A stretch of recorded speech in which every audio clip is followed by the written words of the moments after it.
ठीक है। जिवें हुण तुहाडे कोले नैक्सट एंट्रियां ने, आपां 1v1 कुछ एंट्रियां दे उत्ते प्रैक्टिस करदे आ। ਤੁਹਾਡੇ ਕੋਲ ਜਿਹੜੇ ਉਹ saneval.com ਦੇ ਵਿੱਚ ਨੋਟਸ ਨੇ, ਉਹਦੇ ਵਿੱਚ ਅਕਾਊਂਟਿੰਗ ਪ੍ਰੈਕਟਿਸ 1 ਨਹੀਂ, ਅਕਾਊਂਟਿੰਗ ਕੀ ਹੈਗਾ ਪਾਰਟ 1 ਹੈ। ਉਹਦੀ ਫਸਟ ਐਂਟਰੀ ਹੈਗੀ ਹੈ, ਮੈਂ ਉਹਦੇ ਬਾਰੇ ਇੰਟਰੋਡਕਸ਼ਨ ਹੀ ਦਿੰਦਾ। ਆਹ ਸ਼ਾਪ ਹੈ AMG ਕੰਪਿਊਟਰ ਸ਼ਾਪੀ।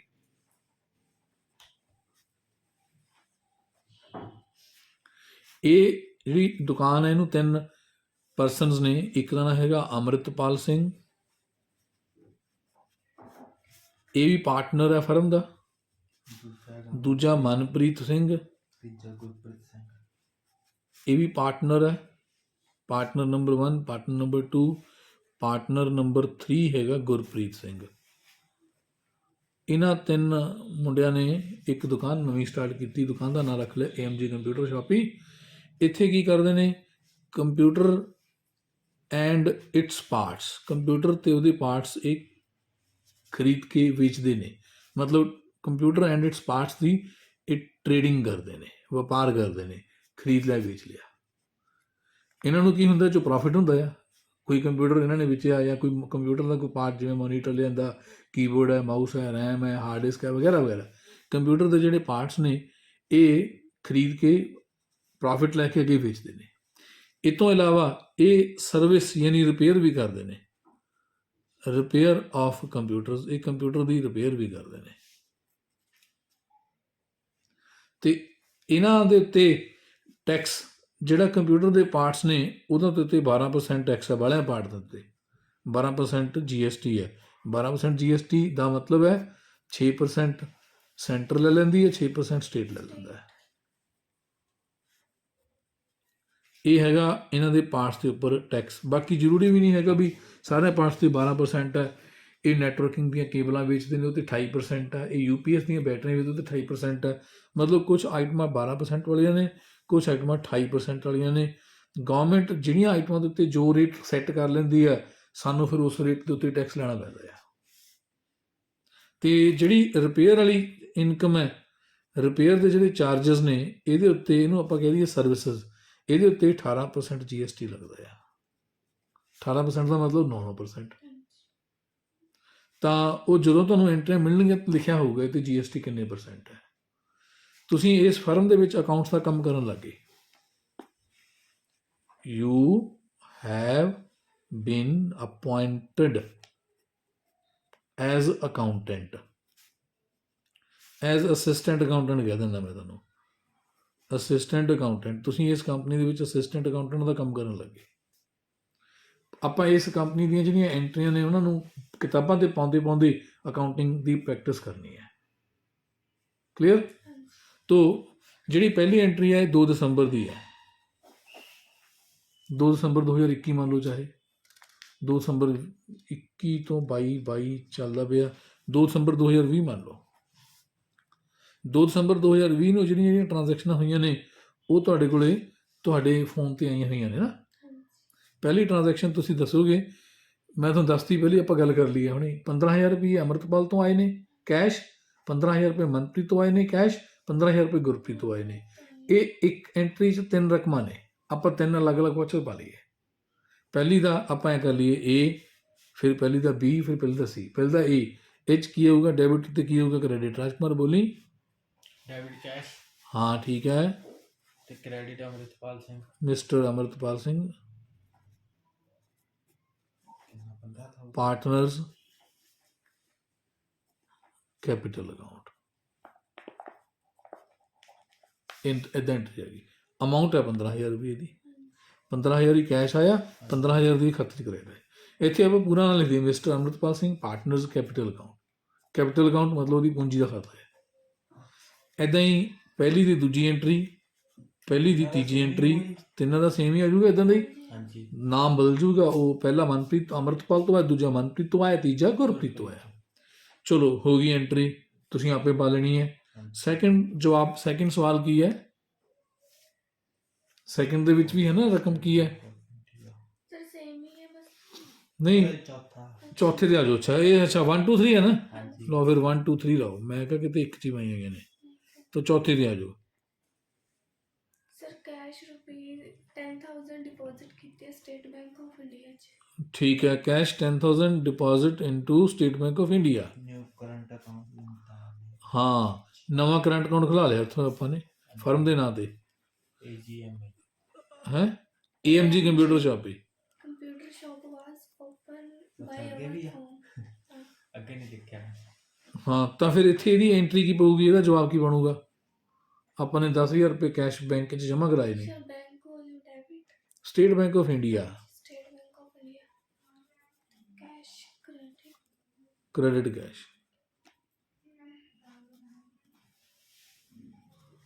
ਠੀਕ ਹੈ ਗੱਲ। ਹਾਂਜੀ। हाँ जी। ਉਸ ਤੋਂ ਅੱਗੇ ਚੱਲੀਏ। ਨੰਬਰ 5ਵੀਂ ਐਂਟਰੀ ਕੀ ਹੈ? ਸਰ 10,000 ਪੇ ਕੀਤੇ ਆ ਰੈਂਟ ਰੈਂਟ ਪੇ ਕੀਤਾ। ਮਿਸਟਰ ਸੰਤਰਾਮ ਨੂੰ। ਸੰਤਰਾਮ ਤੋਂ ਆਪਾਂ ਦੁਕਾਨ ਕਿਰਾਏ ਤੇ ਲੈ ਲਈ ਤੇ ਉਹਨੇ ਕਿਰਾਇਆ ਲੈ ਲਿਆ 10,000 ਰੁਪਏ। ਇਹੀ ਲਿਖਿਆ ਬਸ ਕਿ ਹੋਰ ਵੀ ਕੁਝ ਲਿਖਿਆ ਹੈ? ਬ੍ਰੈਕਟ 'ਚ ਲਿਖਿਆ landlord of shop will to con rent. 10,000 rent paid 10,000 to Mr. Santram, mister Santram. ਹੈ ਨਾ। ਸੰਤਰਾਮ ਉਹਦਾ ਲੈਂਡਲॉर्ड ਹੈ, ਦੁਕਾਨ ਦਾ। ਇਹ ਤੋਂ ਪਕੜਾ ਦੁਕਾਨ ਲਈ ਹੈ, ਉਹਨੂੰ ਕਿਰਾਇਆ ਦਿੱਤਾ ਜੀ। ਇਹਦੀ ਐਂਟਰੀ ਕੀ ਪਊਗੀ ਫਿਰ ਦੱਸੋ ਤਾਂ? ਤਾਂ ਕੈਸ਼ ਕ੍ਰੈਡਿਟ ਹੋ ਹਾਂ, ਕੈਸ਼ ਕ੍ਰੈਡਿਟ ਹੋਊਗਾ। ਤੇ ਡੈਬਿਟ ਹੋ ਸੰਤਰਾਮ। संतराम। ਝੂਠ ਨਹੀਂ ਬੋਲਣਾ। ਮਿਸਟਰ ਸੰਤਰਾਮ। ਸੰਤਰਾਮ ਨੂੰ ਆਪਾਂ ਡੈਬਿਟ ਤਾਂ ਕਰਦੇ ਹੁੰਦੇ ਆ ਜੇ ਅਗਰ ਸੰਤਰਾਮ ਨੂੰ ਆਪਾਂ ਉਧਾਰ ਦਿੱਤੇ ਹੋਣ। ਸੰਤਰਾਮ ਤੋਂ ਆਪਾਂ ਦੁਕਾਨ ਕਿਰਾਏ ਤੇ ਲਈ, ਹਾਂਜੀ। ਉਹਦਾ ਕਿਰਾਇਆ ਆਪਾਂ ਨੂੰ ਦੇਤਾ। ਸੰਤਰਾਮ ਨਾਲ ਸਾਡਾ ਲਿੰਕ ਕੀ ਹੈ? ਉਤੋਂ ਦੁਕਾਨ ਲੈ ਲਈ ਕਿਰਾਏ ਤੇ, ਉਹਦਾ ਕਿਰਾਇਆ ਦੇਤਾ। ਨਗਦ ਸਮਾਨ ਯਾਨੀ ਕਿ ਨਗਦ ਆਪਾਂ ਕੁਝ ਸੰਤਰਾਮ ਤੋਂ ਸਰਵਿਸ ਲਈ ਉਹਨੂੰ ਪੈਸੇ ਦਿੱਤੇ। ਤਾਂ ਜਦੋਂ ਆਪਾਂ ਕਿਸੇ ਵੀ ਵਿਅਕਤੀ ਨੂੰ ਨਗਦ ਕੁਝ ਵੇਚਦੇ ਹਾਂ ਜਾਂ ਉਹ ਤੋਂ ਕੁਝ ਖਰੀਦਦੇ ਹਾਂ, ਨਗਦ ਖਰੀਦਦੇ ਹਾਂ, ਤਾਂ ਉਸ ਵਿਅਕਤੀ ਦਾ ਨਾਮ ਐਂਟਰੀ 'ਚ ਨਹੀਂ ਪਾਉਣਾ ਹੈਗਾ। तो खर्चा हो गया। ਇਹ ਖਰਚਾ ਹੋਊਗਾ। ਇੱਥੇ ਡੈਬਿਟ ਕੀ ਕਰਾਂਗੇ? Rent rent expenses account. Expensive account. Debit rent expenses, credit ਆਊਗਾ ਕੈਸ਼। ਇਹ ਐਂਟਰੀ ਐਦਾਂ ਪੈਣੀ ਹੈ। 6ਵੀਂ ਐਂਟਰੀ ਕਿਵੇਂ ਪਊਗੀ ਦੱਸੋ ਹੁਣ? 650 ਪੇ ਕੀਤੇ ਆ ਰਿਪੇਅਰ ਆਫ ਇਲੈਕਟ੍ਰਿਸਿਟੀ। ਹਾਂ, ਇਹ ਤਾਂ ਖਰਚਾ ਹੋ ਗਿਆ। ਇਲੈਕਟ੍ਰਿਸਿਟੀ ਦੀ ਰਿਪੇਅਰ ਤੇ 650 ਰੁਪਏ ਖਰਚਾ ਹੋ ਗਿਆ। ਠੀਕ ਹੈ। ਡੈਬਿਟ ਕੀ ਕਰਾਂਗੇ ਫਿਰ? इलेक्ट्रिसिटी। ਬਿਲਕੁਲ ਸਹੀ। Electricity expenses account debit, credit cash. Credit cash, ਰਕਮ 650 ਰੁਪਏ। ਨੈਕਸਟ ਐਂਟਰੀ ਕਿਹੜੀ ਹੈ ਜੀ? 7ਵੀਂ ਐਂਟਰੀ ਕਿਹੜੀ ਹੈ? 18,000 ਪੇ ਕੀਤੇ ਆ ਬਾਈ cash to bill the furniture house. GST number ਹੈਗਾ ਤੇ against supply of fitting and furniture for shop white cash memo number GST 18% लेंगे। 10% GST ਇੰਕਲੂਡ ਹੈ। ਮੈਂ ਇਹਦੀ ਐਂਟਰੀ ਦੀ ਰਕਮ ਸਮਝਾਉਣਾ। ਪਹਿਲਾਂ ਤਾਂ ਆਪਾਂ ਨੇ ਫਰਨੀਚਰ ਲੈ ਕੇ ਆਂਦਾ, ਜਿਵੇਂ ਫਿਟਿੰਗ ਕਰਵਾਉਣੀ ਹੁੰਦੀ ਨਾ, ਫਿਟਿੰਗ ਦਾ ਜਾਂ ਕਾਊਂਟਰ ਦਾ ਆਰਡਰ ਕੀਤਾ ਹੈ। ਬਿਰਦੀ ਫਰਨੀਚਰ ਤੋਂ ਆਪਾਂ ਨੇ ਉਹ ਕਾਊਂਟਰ ਲਿਆਂਦਾ। ਉਸ ਕਾਊਂਟਰ ਦੀ ਟੈਕਸ ਪਾ ਕੇ ਟੋਟਲ ਕੀਮਤ 18,000 ਬਣੀ। ਆਪਾਂ ਨੇ ਉਹਨੂੰ ਕੈਸ਼ ਪੇ ਕਰਤਾ। ਇਹ ਜਿਹੜਾ ਬਿਰਦੀ ਫਰਨੀਚਰ ਹਾਊਸ ਹੈ, ਇਹਦਾ GST ਨੰਬਰ ਹੈਗਾ ਆ, ਯਾਨੀ ਕਿ ਇਹ ਵੀ ਰਜਿਸਟਰਡ ਡੀਲਰ ਹੈ। ਹੁਣ ਐਂਟਰੀ ਕੀ ਬਣੀ? 18,000 ਰੁਪਏ ਆਪਾਂ ਨੇ ਕੈਸ਼ ਪੇ ਕਰਤੇ ਬਿਰਦੀ ਫਰਨੀਚਰ ਹਾਊਸ ਨੂੰ। ਕਾਹਦੇ ਵਾਸਤੇ? ਫਰਨੀਚਰ ਪਰਚੇਜ਼ ਕਰ ਲਿਆ। ਠੀਕ ਹੈ। ਤਾਂ ਇਹ ਜਿਹੜਾ ਬਿਰਦੀ ਫਰਨੀਚਰ ਹਾਊਸ ਹੈ, ਇਹਨੇ ਕੀ ਹੈ? ਇਹਨੇ 18% GST is included in total 18,000। ਜਿਹੜੀ 18,000 ਰੁਪਏ ਦੀ ਅਮਾਊਂਟ ਆਪਾਂ ਇੱਥੇ ਲਿਖੀ ਹੈ ਨਾ, ਇਹ 18,000 ਰੁਪਏ ਟੋਟਲ ਵਿੱਚ 18% GST ਵੀ ਇਨਕਲੂਡਡ ਹੈ। ਇਹਦਾ ਮਤਲਬ ਕੀ ਹੋਇਆ? ਆਪਾਂ ਇੱਥੇ 18,000 ਰੁਪਏ ਟੋਟਲ ਨੀਚੇ ਲਿਖੀਏ, ਇਹ ਟੋਟਲ ਅਮਾਊਂਟ 18,000 ਹੈ। ਇੱਥੇ ਫਿਰ ਗੱਲ ਕੀ ਹੋਈ? ਜਿਹੜੀ ਟੈਕਸੇਬਲ ਅਮਾਊਂਟ ਹੈ ਉਹ ਆਪਾਂ ਨੂੰ ਦਿੱਤੀ ਨਹੀਂ ਹੈਗੀ, ਕਿੰਨੀ ਹੈ। ਤੇ ਜਿਹੜੀ ਟੈਕਸੇਬਲ ਅਮਾਊਂਟ ਆਪਾਂ ਕੱਢਣੀ ਹੈ ਉਹਦੇ ਉੱਪਰ ਇਹਦੇ ਤੇ ਟੈਕਸ ਹੈਗਾ 18%, ਮਤਲਬ 9% CGST ਤੇ 9% SGST। ਜਿੰਨੀ ਇਹ ਅਮਾਊਂਟ ਨਿਕਲੂਗੀ ਉਹ ਅਮਾਊਂਟ ਦਾ 9% CGST 9% SGST ਲਗਾ ਕੇ ਜੇ ਜੋੜਾਂਗੇ ਤਾਂ ਜੋੜ 18,000 ਬਣਨਾ ਚਾਹੀਦਾ ਹੈ। ਹੁਣ ਇੱਥੇ ਫਿਰ ਤੁਸੀਂ ਮੈਨੂੰ ਕੱਲ ਸਮਝਾਈ ਸੀ ਗੱਲ, ਦੱਸੋ ਕਿ ਕੀ ਫਾਰਮੂਲਾ ਲੱਗੂਗਾ ਕਿ ਆਪਾਂ ਇੱਥੇ ਟੈਕਸੇਬਲ ਅਮਾਉਂਟ ਕੱਢ ਲਈਏ? ਯਾਦ ਹੋਊਗਾ ਤੁਹਾਨੂੰ? ਟੈਕਸੇਬਲ ਅਮਾਉਂਟ ਕਿੱਦਾਂ ਨਿਕਲੂਗੀ ਜੇ ਆਪਾਂ ਨੂੰ ਟੋਟਲ ਅਮਾਉਂਟ ਪਤਾ ਹੋਵੇ ਤਾਂ? ਫਾਰਮੂਲਾ ਯਾਦ ਤਾਂ ਨਹੀਂ ਹੈਗਾ? ਜਾਂ ਫਾਰਮੂਲੇ ਸਮਝ ਹੈਗੀ ਹੈ? ਮੈਂ ਕੱਲ ਸਮਝਾਇਆ ਸੀ ਫਾਰਮੂਲਾ, ਇਕਾਈ ਲਾ ਕੇ, ਯੂਨਿਟ ਫਾਰਮੂਲਾ ਲਾ ਕੇ। ਆਪਾਂ ਇਹ ਮੰਨ ਲਈਏ ਵੀ 100 ਰੁਪਏ ਟੋਟਲ ਅਮਾਊਂਟ ਹੈ, ਟੈਕਸੇਬਲ ਅਮਾਊਂਟ 100 ਰੁਪਏ ਮੰਨ ਲਓ। ਸਪੋਜ਼ ਟੈਕਸੇਬਲ ਜਿਹੜੀ ਅਮਾਊਂਟ ਆ ਉਹ 100 ਰੁਪਏ ਹੈ। ਇਹਦੇ ਤੇ CGST 9% ਨਾਲ 9 ਬਣ ਜਾਊਗਾ, SGST ਵੀ 9% ਨਾਲ 9 ਬਣ ਜਾਊਗਾ, ਹਾਂਜੀ ਟੋਟਲ ਬਣ ਜੂ 118 ਰੁਪਏ। ਹੁਣ ਆਪਾਂ ਇਕਾਈ ਲਾ ਲਾਂਗੇ ਵੀ ਜੇ ਟੋਟਲ 118 ਹੈ ਤਾਂ ਟੈਕਸੇਬਲ 100 ਰੁਪਏ ਹੈ। ਜੇ ਟੋਟਲ ਬਰਾਬਰ ਹੈ 118 ਦੈਨ ਟੈਕਸੇਬਲ ਬਰਾਬਰ ਹੈ 100 ਰੁਪਈਆ। ਜੇ ਟੋਟਲ ਬਰਾਬਰ ਹੈ 1 ਦੈਨ ਟੈਕਸੇਬਲ ਬਰਾਬਰ ਹੈ 100/118। ਜੇ ਟੋਟਲ ਬਰਾਬਰ ਹੈ 18,000 ਤੇ ਫਿਰ ਟੈਕਸੇਬਲ ਬਰਾਬਰ ਹੈ 100/118 ਗੁਣਾ 18,000। ਇੱਦਾਂ ਆਪਾਂ ਇਹਨੂੰ ਹੱਲ ਕਰ ਲਈਏ। 100 ਡਿਵਾਈਡਡ ਬਾਈ 118 ਗੁਣਾ 18,000। ਇਹਦਾ ਆਨਸਰ ਦੱਸੋ ਕਿੰਨਾ ਆ ਗਿਆ? ਕੱਢ ਲਓ। डिवाइड कितना गुणा नहीं डिवाइड करना 100 ਡਿਵਾਈਡ ਕਰੋ 118 ਨਾਲ, उल्टा हो गया ਕੋਈ ਆਨਸਰ ਨਿਕਲੂਗਾ ਉਹ ਦੱਸੋ ਕਿੰਨਾ ਆ ਗਿਆ?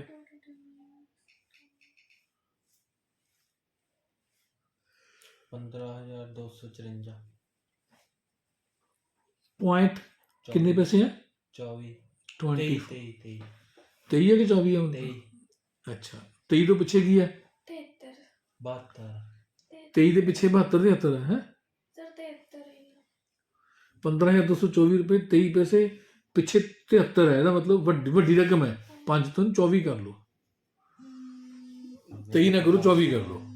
254 ਰੁਪਏ 23 ਪੈਸੇ ਤੋਂ ਵੱਧ ਹੈ, 24 ਤੋਂ ਘੱਟ ਹੈ, ਪਰ ਆਪਾਂ 24 ਦੇ ਨੇੜੇ ਲੱਗ ਲਈਏ। ਇੰਨੇ ਰੁਪਏ ਟੈਕਸੇਬਲ ਅਮਾਊਂਟ ਆਈ। ਹੁਣ ਇਹਦੇ ਉੱਤੇ ਤੁਸੀਂ 9% CGST ਕੱਢੋ, ਕਿੰਨਾ ਬਣ ਗਿਆ, ਤੇ ਉਨਾ ਹੀ SGST ਬਣੂਗਾ। ਦੇਖੋ ਤਾਂ ਕਿੰਨਾ ਆਇਆ। की घटना 15,254 ਰੁਪਏ 24 ਪੈਸੇ ਦੇ 9% ਕੱਢੋ। 9% और 9 1654 1,654 अमाउंट देने तो करना 16। नहीं है ਮੈਨੂੰ ਤਾਂ ਤੂੰ ਗਲਤ ਲੱਗਦੀ ਕੱਢੀ ਹੋਈ। गुणा 9 करना डिवाइड 100 ਕੈਲਕੂਲੇਟਰ ਮੈਂ ਚੱਕਾਂ ਫਿਰ। 15,254 ਪੁਆਇੰਟ 24 into ਗੁਣਾ 9/100 oh sorry 9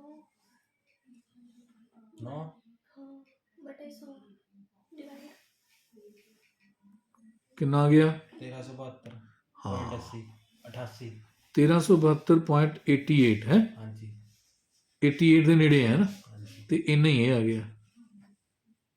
ਹੁਣ ਇਹਦਾ ਜੋੜ ਕਰ ਲਿਆ। 8 8 16 4 20 ਹੱਸ ਲੱਗੇ 2 2 ਤੇ 2 4 8 12 8 20 ਹੱਸ ਲੱਗੇ 2 2 ਤੇ 4 6 ਤੋਂ 8 ਤੋਂ 10, ਯਾਨੀ ਇਹਦਾ ਜੋੜ ਜਿਹੜਾ ਆ ਉਹ 18,000 ਬਣ ਗਿਆ।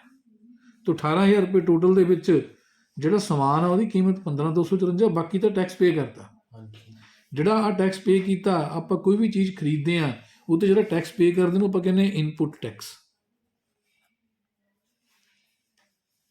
ਇਹ ਜਿਹੜੇ ਟੈਕਸ ਦੇ ਰੂਪ ਚ ਪੈਸੇ ਸਾਡੇ ਗਵਰਨਮੈਂਟ ਕੋਲ ਚਲੇ ਗਏ, ਇਹ ਆਪਾਂ ਆਪਣੇ ਦੇਣੇ ਚੋਂ ਕੱਟ ਲੈਣੇ ਆ। ਇਹ ਆਪਾਂ ਨੂੰ इनपुट ਇਨਪੁਟ ਮਿਲ ਗਿਆ, ਯਾਨੀ ਇਹ ਸਾਡੇ ਗਵਰਨਮੈਂਟ ਕੋਲ ਪੈਸੇ ਐਡਵਾਂਸ ਜਮ੍ਹਾਂ ਹੋ ਗਏ। ਤੇ ਆਹ ਆਪਣੀ ਪਰਚੇਜ਼ ਹੈ। ਇਹ ਪਰਚੇਜ਼ ਕੀ ਹੈ? ਇਹ ਹੈਗੀ ਹੈ ਪਰਚੇਜ਼ ਸਮਾਨ ਦੀ ਨਹੀਂ ਹੈ, ਇਹਨੂੰ ਕਹਾਂਗੇ ਪਰਚੇਜ਼ ਆਫ ਫਰਨੀਚਰ। ਆਪਾਂ ਨੇ ਸਮਾਨ ਗੁੱਡਸ ਨਹੀਂ ਖਰੀਦੀਆਂ, ਆਪਾਂ ਨੇ ਫਰਨੀਚਰ ਪਰਚੇਜ਼ ਕੀਤਾ। ਤਾਂ ਫਿਰ ਜਿਹੜੀ ਇਹ ਐਂਟਰੀ ਹੈ ਇਹ ਕੀ ਬਣੂਗੀ? ਇਹਦਾ ਜਵਾਬ ਕੀ ਬਣੂਗਾ? ਡੈਬਿਟ ਤੇ ਕ੍ਰੈਡਿਟ ਕੀ ਕਰੋਗੇ ਇਸ ਐਂਟਰੀ ਦਾ? तो डेबिट फर्नीचर ही होगा ਹਾਂ, ਡੈਬਿਟ ਫਰਨੀਚਰ ਆਊਗਾ। ਕਿੰਨੇ ਰੁਪਏ? 15,000 15,254 ਰੁਪਏ 24 ਪੈਸੇ। 18,000 नहीं ਨਹੀਂ, ਜਿਹੜਾ ਟੈਕਸ ਪੇ ਕੀਤਾ ਇਹ ਫਰਨੀਚਰ ਦੀ ਕੀਮਤ ਨਹੀਂ ਹੈਗੀ। ਇਹ ਟੈਕਸ ਸਾਡਾ ਸਰਕਾਰ ਵੱਲ ਨਹੀਂ ਚਲਾ ਗਿਆ, ਇਹ ਸਰਕਾਰ ਤੋਂ ਆਪਾਂ ਲੈ ਲੈਣਾ ਆ। 15,254 ਜਿਹੜੀ 18,000 ਰੁਪਏ ਦਾ ਆਪਾਂ ਫਰਨੀਚਰ ਪਰਚੇਜ਼ ਕੀਤਾ, ਇਹਦੇ ਵਿੱਚੋਂ ਟੈਕਸ ਜੁੜ ਕੇ 18,000 ਬਣਦੇ ਆ ਨਾ। हाँ जी हाँ जी ਤਾਂ ਜਦੋਂ ਅਸੀਂ GST ਦੇ ਰਜਿਸਟਰਡ ਡੀਲਰ ਆ, ਤਾਂ ਜਿੰਨਾ ਵੀ ਟੈਕਸ ਪੇ ਕੀਤਾ ਆ ਉਹ ਸਰਕਾਰ ਤੋਂ ਆਪਾਂ ਨੇ ਅੱਗੋਂ ਕੱਟ ਲੈਣਾ। ਆਪਣੇ ਦੇਣਿਆਂ ਦੇ ਟੈਕਸ ਨੂੰ ਦੇਣ ਲੱਗਿਆ ਆਪਾਂ ਆਹ ਕੱਟ ਕੇ ਬਾਕੀ ਦੇਣੇ ਆ। ਇਸ ਲਈ ਇਹ ਟੈਕਸ ਸਾਡੀ ਫਰਨੀਚਰ ਦੀ ਕੀਮਤ ਨਹੀਂ ਹੈ।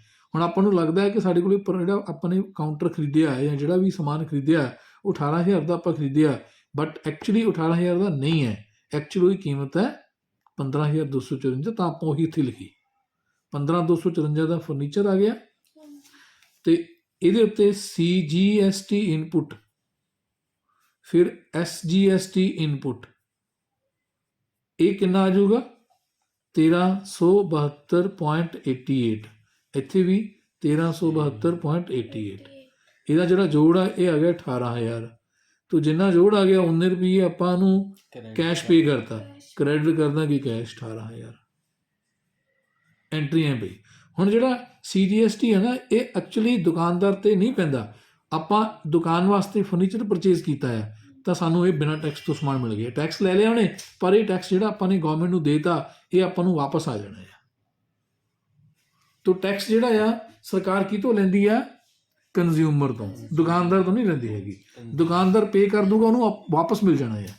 ਜੇ ਇਹੀ ਫਰਨੀਚਰ ਮੈਂ ਆਪਣੇ ਘਰ ਵਾਸਤੇ ਮੰਨ ਲਓ ਬੈੱਡ ਲੈ ਕੇ ਆਇਆ ਜਾਂ ਕੋਈ ਸੋਫਾ ਲੈ ਕੇ ਆਇਆ ਜਾਂ ਕੋਈ ਚੇਅਰ ਲੈ ਕੇ ਆਇਆ, ਫਿਰ ਜੇ ਮੈਂ ਫਰਨੀਚਰ ਪਰਚੇਜ਼ ਕਰਕੇ ਟੈਕਸ ਦਊਂਗਾ, ਉਹ ਮੈਨੂੰ ਕੋਲੋਂ ਪੇ ਕਰਨਾ ਪਊਗਾ। ਉਹ ਮੈਂ ਆਪਣੀ ਪਾਕਟ 'ਚ ਪਾਊਂਗਾ, ਉਹਦੀ ਐਂਟਰੀ ਨਹੀਂ ਪੈਣੀ, ਉਹਦਾ ਇਨਪੁਟ ਨਹੀਂ ਮਿਲਣਾ ਹੈਗਾ। ਇਹ ਇਨਪੁਟ ਸਿਰਫ ਉਹਨਾਂ ਹੀ ਐਸੈਟਸ ਦੇ ਉੱਤੇ ਮੈਨੂੰ ਮਿਲੂਗਾ ਜਿਹੜੀਆਂ ਐਸੈਟਸ ਮੈਂ ਬਿਜ਼ਨਸ ਵਾਸਤੇ ਖਰੀਦਦਾ ਹੈ। ਇਹਦਾ ਇੱਕ ਬੈਨੀਫਿਟ ਮਿਲਿਆ ਆਪਾਂ ਨੂੰ ਨਾ, ਸਮਝ ਲੱਗੀ ਨਾ ਗੱਲ ਇਹਦੀ, ਕਿ ਜਿਹੜਾ ਆ ਟੈਕਸ ਪੇ ਕੀਤਾ, ਇਹ ਟੈਕਸ ਆਪਾਂ ਨੂੰ ਸਰਕਾਰ ਨੇ ਮੰਨ ਲਓ ਕਿ ਵਾਪਸ ਦੇ ਦੇਣਾ ਆ। ਇਹ ਟੈਕਸ ਆਪਣਾ ਸਰਕਾਰ ਕੋਲ ਚਲਾ ਗਿਆ। ਆਪਾਂ ਜਿਹੜੇ ਪੈਸੇ ਸਰਕਾਰ ਨੂੰ ਟੋਟਲ ਟੈਕਸ ਦੇ ਰੂਪ 'ਚ ਦੇਣੇ ਆ, ਉਹ ਦੇਣੇ ਵੇਲੇ ਆਪਾਂ ਪੈਸੇ ਕੱਟ ਲੈਣੇ ਆ। ਉਹ ਤਾਂ ਕੈਸ਼ ਵਾਪਸ ਨਹੀਂ ਮਿਲਣਾ ਹੈਗਾ, ਲੇਕਿਨ ਆਪਾਂ ਨੇ ਟੈਕਸ ਪੇ ਕਰਨ ਲੱਗਿਆ, ਪੇਮੈਂਟ ਦੇ ਵਿੱਚੋਂ ਆਪਾਂ ਨੂੰ ਆ ਪੈਸੇ ਘਟਾ ਕੇ ਬਾਕੀ ਦੇ ਦਾਂਗੇ।